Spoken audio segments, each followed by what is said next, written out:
आज के लिए इंपॉर्टेंट ट्रेडिंग कॉल्स कौन से हैं वो आपको बता देते हैं। आप यहाँ पर शुरुआत रेलिगेयर एंटरप्राइजेस की तरफ से करते हैं। 2 कॉल्स खरीदारी की। औरोबिंदो फार्मा लगातार हम आपको बता रहे हैं फार्मास्यूटिकल हेल्थ केयर स्पेसेस हैं जहाँ पर आप फोकस बढ़ाना चाहिए, क्योंकि वहाँ पर हम देख रहे हैं अच्छे मूवमेंट्स नजर आ रहे हैं। 3% की तेजी फ्राइडे सेशन में औरोबिंदो फार्मा में हमने देखी। 610 के टारगेट्स को आज भी मानकर चल सकते हैं, खरीदारी यहाँ पर की जाए। वहीं टोरेंट पावर पर खरीदारी के मौके बन रहे हैं। रेलिगेयर एंटरप्राइजेस रेलिगेयर ब्रोकिंग का मानना है कि 610 के टारगेट्स को मानकर चलें। 4% की तेजी ये स्टॉक भी दिखा चुका है। साथ ही मोतीलाल ओसवाल की तरफ से 2 कॉल्स हैं, टाटा स्टील और साथ ही रिलायंस। टाटा स्टील पर खरीदारी के मौके 120 के टारगेट्स को मानकर चले। वहीं रिलायंस में करीब 2725 के टारगेट्स को ध्यान में रखते हुए बाय कॉल्स इनिशिएट करने की राय मोतीलाल ओसवाल की तरफ से आती हुई।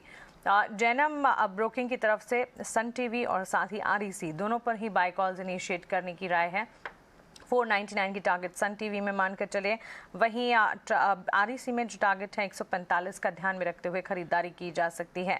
5 पैसा कैपिटल की तरफ से टेक्नोलॉजी स्पेस और साथ ही power grid KPIT technologies IT space में खरीदारी के मौके यहाँ पर 5 पैसा को लग रहा है कि और बढ़ते हुए दिखेंगे। करीब 4% की तेजी हमने देखा फ्राइडे सेशन में केपीआईटी टेक का स्टॉक दिखा रहा था।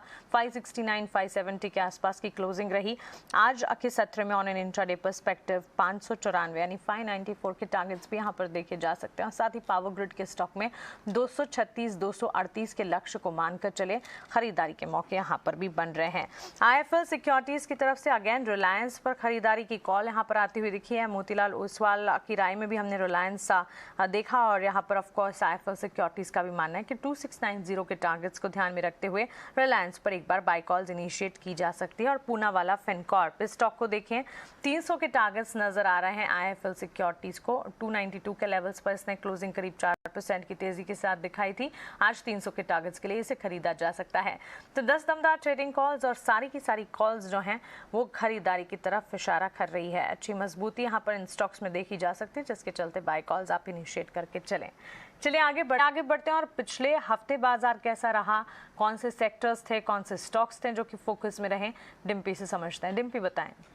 Good morning Amansi. और पिछले हफ्ते जो सेक्टर्स थे वो शायद इस हफ्ते भी अपना कमाल कर सकते हैं। मैं पहले आपको थोड़ा पुराना बता देता हूँ। उसमें है कि ऑयल एंड गैस, एनर्जी और पीएसयूज यानी कि सरकारी कंपनीज, ये 3 सेक्टर्स ऐसे थे जो काफ़ी अच्छे चले हैं। खासकर ऑयल एंड गैस में रिलायंस की वेटेज है। रिलायंस इस पूरे हफ्ते ध्यान रखना होगा। 29 तारीख को उसकी एक एजीएम भी है और ठीक छुट्टियों के बाद रिलायंस के अंदर वापस एक्टिवनेस देखने को मिल सकती है।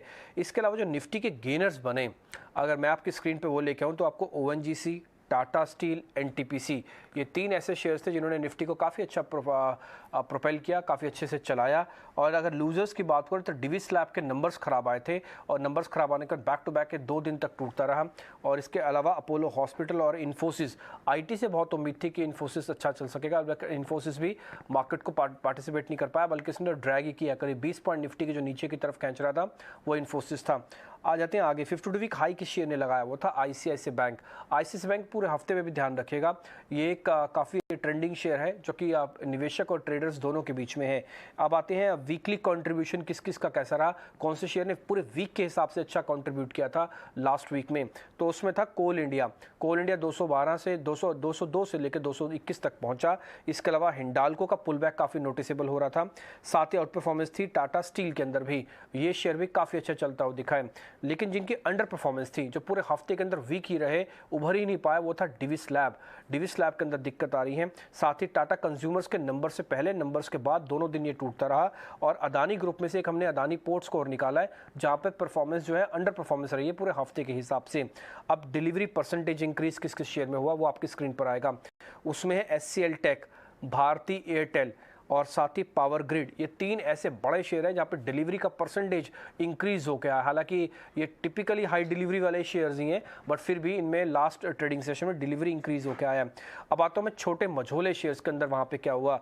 वहाँ पे अगर आप देखेंगे तो टाटा एलेक्सी काफ़ी ज़ोरदार चलता हुआ दिखा। साथ ही भारत फोर्ज और जोमेटो, ये एक ऐसे 3 शेयर्स थे जिन्होंने काफ़ी लोगों का ध्यान आकर्षित किया और ये ट्रेंडिंग शेयर्स की कैटेगरी में आए। ये टॉप गेनर्स थे। लूजर्स की लिस्ट में इप्का लैब था जो बहुत बुरे से टूटा, इसके भी नंबर का इंपैक्ट इसके पास आया। साथ ही एस्टर डीएम और बीडीएल के शेयर के अंदर भी हमको अब अच्छी परफॉर्मेंस नहीं दिखी, बल्कि यहाँ पर भी प्रॉफिट बुकिंग ही थी। अब साल का हाई मिड कैप कैटेगरी में किसने लगाया, वो था टाटा एलेक्सी ने। होम फर्स्ट ने एक साल का हाई लगाया और साथ ही टाटा केमिकल्स भी अपने 52 वीक हाई पे आके ट्रेड कर रहा है। ये छोटे मझोली कंपनीज की लिस्ट में से है। अंडर परफॉर्मेंस किसकी थी? पूरा हफ्ते भर किस शेयर ने नोटिस किया छोटे मझोले शेयर्स में? वो था हिंदुस्तान एरोनॉटिकल्स, साथ ही IGL, एक और शेयर था जिसका 52 वीक हाई लगाया, वो था टाटा केमिकल्स। ये 3 ऐसे शेयर्स थे जिनकी आउट परफॉर्मेंस रही है। हफ्ते भर में प्रदर्शन काफ़ी बेहतर रहा है। वॉल्यूम शॉकर यानी कि सबसे अच्छा वॉल्यूम किसमें था? अगर मिड कैप कैटेगरी में देखें तो SCL टेक के अंदर आपको दिखेगा। और डिलीवरी इंक्रीज हुई है वो है अजंता फार्मा के अंदर, KEC इंटरनेशनल के अंदर और साइंट के अंदर। ये 3 ऐसे शेयर्स थे जहाँ पे हल्की हल्की डिलीवरी इंक्रीज हुई है।